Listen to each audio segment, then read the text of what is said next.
Coronavirus et déconfinement, où et quand pourrez-vous partir cet été? Ce que l'on sait. Vous rêvez du soleil de l'Italie? Des plages du sud de la France? Ou encore des sites touristiques grecs? Où et quand prévoir vos vacances? Si tout n'est pas encore très clair, certains pays annoncent la réouverture des frontières.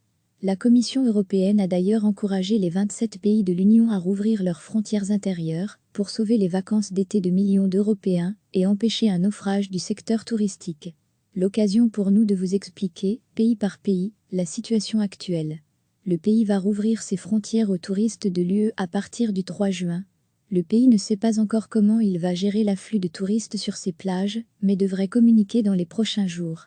En Italie, où le tourisme représente environ 13% du PIB, le gouvernement a annoncé la levée de la quarantaine obligatoire pour les visiteurs étrangers et la réouverture des frontières à tous les touristes de l'UE.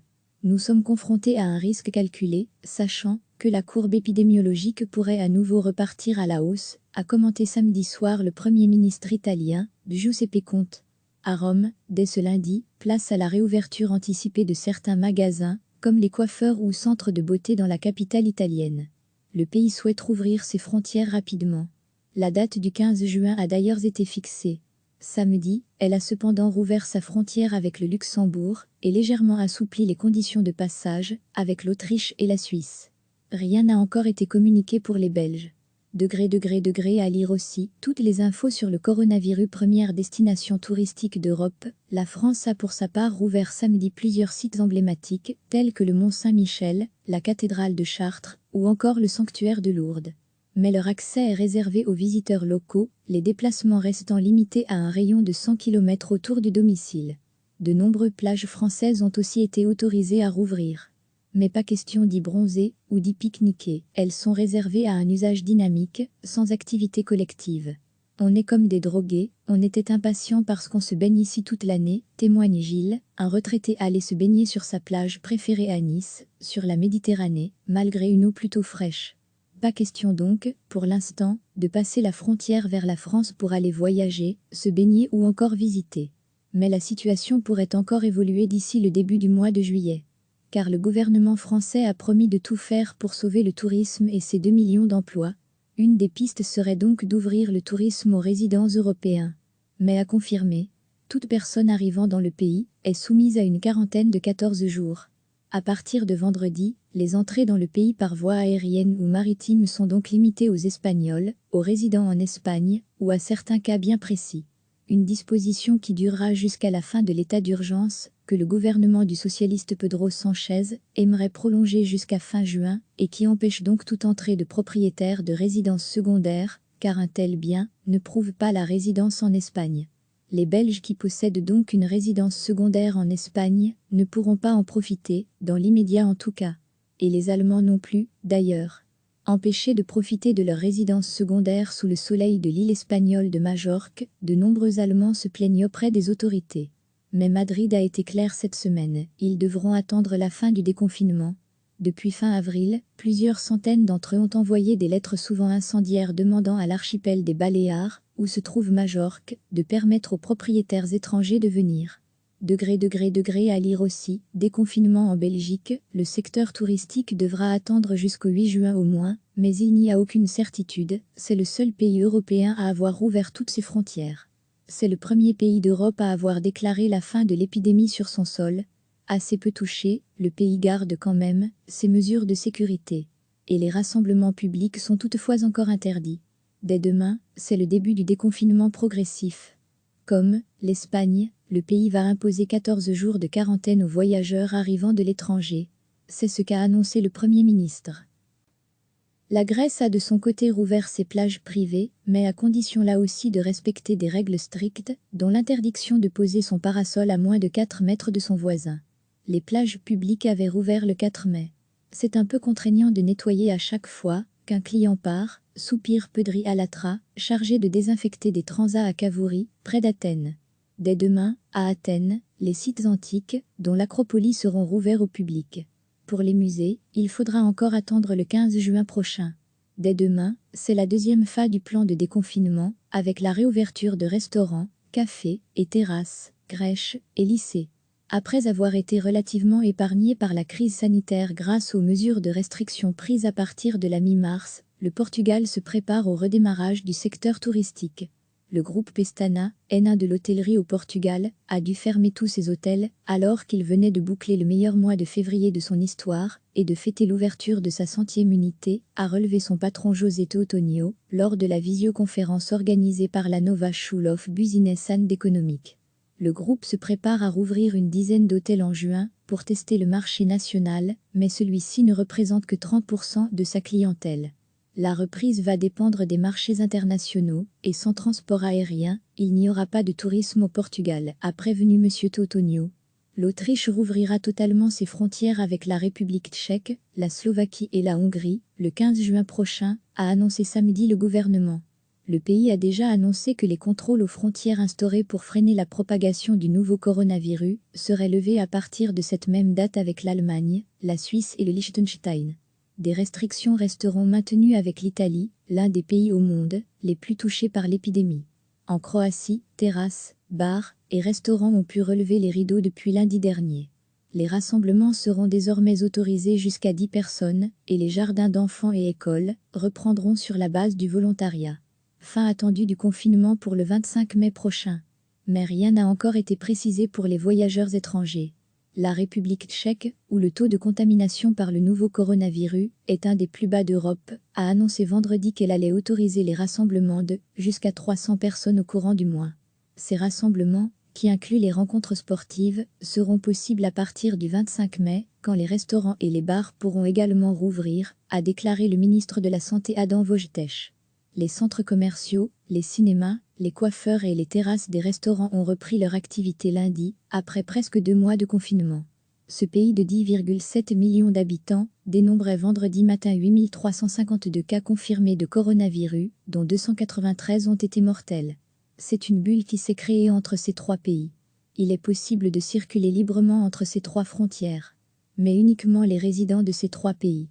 Impossible donc pour un Belge de partir en vacances là-bas pour l'instant, même s'il faut être rassurant. Des résidents d'autres pays pourraient progressivement rentrer à nouveau dans l'un de ces 3 pays. Post-doctorant à l'ESTUA d'Angers, études supérieures de tourisme et d'hôtellerie de l'Université d'Angers, Joran Vincent a travaillé sur la façon dont les crises économiques modifient le secteur du tourisme. Le tourisme est toujours reparti parce que les acteurs économiques se sont adaptés aux crises auxquelles ils ont été confrontés, explique-t-il à l'AF. Toutefois, un gros effort d'adaptation va être nécessaire. Un effort qui nécessitera des investissements, alors que le secteur est à l'arrêt depuis plusieurs mois. En Espagne, deuxième destination touristique mondiale, le nombre de visiteurs étrangers a chuté de 64,3% en mars, par rapport à un an plus tôt, et l'organisation patronale hôtelière Exceltur estime que le tourisme pourrait perdre jusqu'à 60% de son chiffre d'affaires annuel. L'Europe devra déployer un plan Marshall pour le tourisme, a estimé Thierry Breton.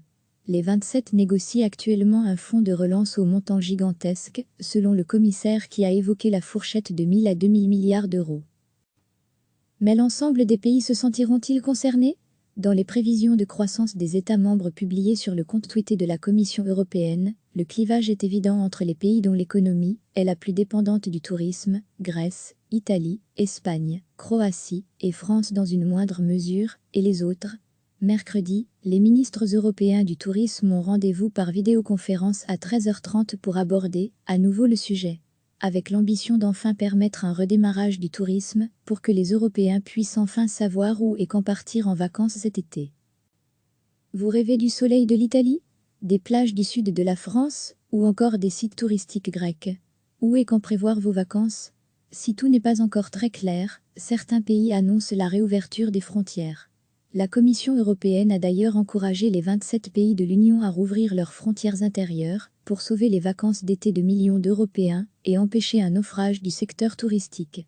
L'occasion pour nous de vous expliquer, pays par pays, la situation actuelle. Le pays va rouvrir ses frontières aux touristes de l'UE à partir du 3 juin. Le pays ne sait pas encore comment il va gérer l'afflux de touristes sur ses plages, mais devrait communiquer dans les prochains jours. En Italie, où le tourisme représente environ 13% du PIB, le gouvernement a annoncé la levée de la quarantaine obligatoire pour les visiteurs étrangers et la réouverture des frontières à tous les touristes de l'UE. Nous sommes confrontés à un risque calculé, sachant que la courbe épidémiologique pourrait à nouveau repartir à la hausse, a commenté samedi soir le Premier ministre italien, Giuseppe Conte.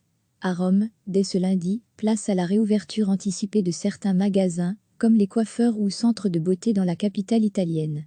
Le pays souhaite rouvrir ses frontières rapidement. La date du 15 juin a d'ailleurs été fixée. Samedi, elle a cependant rouvert sa frontière avec le Luxembourg et légèrement assoupli les conditions de passage avec l'Autriche et la Suisse. Rien n'a encore été communiqué pour les Belges. À lire aussi toutes les infos sur le coronavirus. Première destination touristique d'Europe, la France a pour sa part rouvert samedi plusieurs sites emblématiques tels que le Mont Saint-Michel, la cathédrale de Chartres ou encore le sanctuaire de Lourdes. Mais leur accès est réservé aux visiteurs locaux, les déplacements restant limités à un rayon de 100 km autour du domicile. De nombreuses plages françaises ont aussi été autorisées à rouvrir. Mais pas question d'y bronzer ou d'y pique-niquer, elles sont réservées à un usage dynamique, sans activité collective. On est comme des drogués, on était impatients parce qu'on se baigne ici toute l'année, témoigne Gilles, un retraité allé se baigner sur sa plage préférée à Nice, sur la Méditerranée, malgré une eau plutôt fraîche. Pas question donc, pour l'instant, de passer la frontière vers la France pour aller voyager, se baigner ou encore visiter. Mais la situation pourrait encore évoluer d'ici le début du mois de juillet. Car le gouvernement français a promis de tout faire pour sauver le tourisme et ses 2 millions d'emplois. Une des pistes serait donc d'ouvrir le tourisme aux résidents européens. Mais à confirmer, toute personne arrivant dans le pays est soumise à une quarantaine de 14 jours. À partir de vendredi, les entrées dans le pays par voie aérienne ou maritime sont donc limitées aux Espagnols, aux résidents en Espagne ou à certains cas bien précis. Une disposition qui durera jusqu'à la fin de l'état d'urgence, que le gouvernement du socialiste Pedro Sánchez aimerait prolonger jusqu'à fin juin et qui empêche donc toute entrée de propriétaires de résidences secondaires, car un tel bien ne prouve pas la résidence en Espagne. Les Belges qui possèdent donc une résidence secondaire en Espagne ne pourront pas en profiter, dans l'immédiat en tout cas. Et les Allemands non plus, d'ailleurs. Empêchés de profiter de leur résidence secondaire sous le soleil de l'île espagnole de Majorque, de nombreux Allemands se plaignent auprès des autorités. Mais Madrid a été clair cette semaine, ils devront attendre la fin du déconfinement. Depuis fin avril, plusieurs centaines d'entre eux ont envoyé des lettres souvent incendiaires demandant à l'archipel des Baléares, où se trouve Majorque, de permettre aux propriétaires étrangers de venir. À lire aussi, déconfinement en Belgique, le secteur touristique devra attendre jusqu'au 8 juin au moins, mais il n'y a aucune certitude, c'est le seul pays européen à avoir rouvert toutes ses frontières. C'est le premier pays d'Europe à avoir déclaré la fin de l'épidémie sur son sol. Assez peu touché, le pays garde quand même ses mesures de sécurité. Et les rassemblements publics sont toutefois encore interdits. Dès demain, c'est le début du déconfinement progressif. Comme l'Espagne, le pays va imposer 14 jours de quarantaine aux voyageurs arrivant de l'étranger. C'est ce qu'a annoncé le Premier ministre. La Grèce a de son côté rouvert ses plages privées, mais à condition là aussi de respecter des règles strictes, dont l'interdiction de poser son parasol à moins de 4 mètres de son voisin. Les plages publiques avaient rouvert le 4 mai. C'est un peu contraignant de nettoyer à chaque fois qu'un client part, soupire Pedri Alatra, chargé de désinfecter des transats à Cavouri, près d'Athènes. Dès demain, à Athènes, les sites antiques, dont l'Acropolis, seront rouverts au public. Pour les musées, il faudra encore attendre le 15 juin prochain. Dès demain, c'est la deuxième phase du plan de déconfinement, avec la réouverture de restaurants, cafés et terrasses, crèches et lycées. Après avoir été relativement épargné par la crise sanitaire grâce aux mesures de restriction prises à partir de la mi-mars, le Portugal se prépare au redémarrage du secteur touristique. Le groupe Pestana, N1 de l'hôtellerie au Portugal, a dû fermer tous ses hôtels alors qu'il venait de boucler le meilleur mois de février de son histoire et de fêter l'ouverture de sa 100e unité, a relevé son patron José Teotonio lors de la visioconférence organisée par la Nova School of Business and Economics. Le groupe se prépare à rouvrir une dizaine d'hôtels en juin pour tester le marché national, mais celui-ci ne représente que 30% de sa clientèle. La reprise va dépendre des marchés internationaux, et sans transport aérien, il n'y aura pas de tourisme au Portugal, a prévenu M. Teotonio. L'Autriche rouvrira totalement ses frontières avec la République tchèque, la Slovaquie et la Hongrie, le 15 juin prochain, a annoncé samedi le gouvernement. Le pays a déjà annoncé que les contrôles aux frontières instaurés pour freiner la propagation du nouveau coronavirus seraient levés à partir de cette même date avec l'Allemagne, la Suisse et le Liechtenstein. Des restrictions resteront maintenues avec l'Italie, l'un des pays au monde les plus touchés par l'épidémie. En Croatie, terrasses, bars et restaurants ont pu relever les rideaux depuis lundi dernier. Les rassemblements seront désormais autorisés jusqu'à 10 personnes et les jardins d'enfants et écoles reprendront sur la base du volontariat. Fin attendue du confinement pour le 25 mai prochain. Mais rien n'a encore été précisé pour les voyageurs étrangers. La République tchèque, où le taux de contamination par le nouveau coronavirus est un des plus bas d'Europe, a annoncé vendredi qu'elle allait autoriser les rassemblements de jusqu'à 300 personnes au courant du mois. Ces rassemblements, qui incluent les rencontres sportives, seront possibles à partir du 25 mai, quand les restaurants et les bars pourront également rouvrir, a déclaré le ministre de la Santé Adam Vojtěch. Les centres commerciaux, les cinémas, les coiffeurs et les terrasses des restaurants ont repris leur activité lundi, après presque 2 mois de confinement. Ce pays de 10,7 millions d'habitants dénombrait vendredi matin 8352 cas confirmés de coronavirus, dont 293 ont été mortels. C'est une bulle qui s'est créée entre ces 3 pays. Il est possible de circuler librement entre ces 3 frontières, mais uniquement les résidents de ces 3 pays. Impossible donc pour un Belge de partir en vacances là-bas pour l'instant, même s'il faut être rassurant. Des résidents d'autres pays pourraient progressivement rentrer à nouveau dans l'un de ces 3 pays.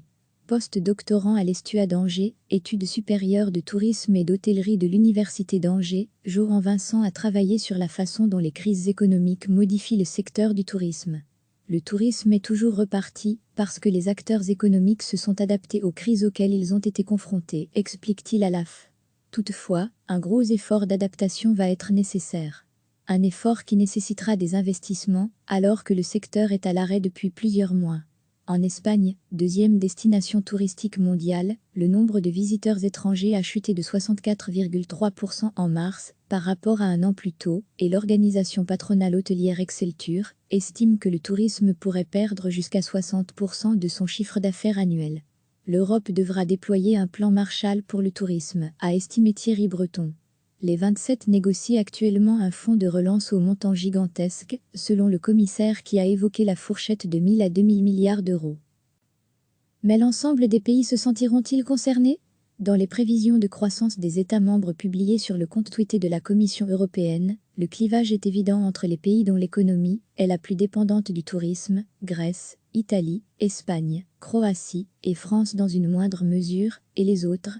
Mercredi, les ministres européens du tourisme ont rendez-vous par vidéoconférence à 13h30 pour aborder à nouveau le sujet, avec l'ambition d'enfin permettre un redémarrage du tourisme pour que les Européens puissent enfin savoir où et quand partir en vacances cet été.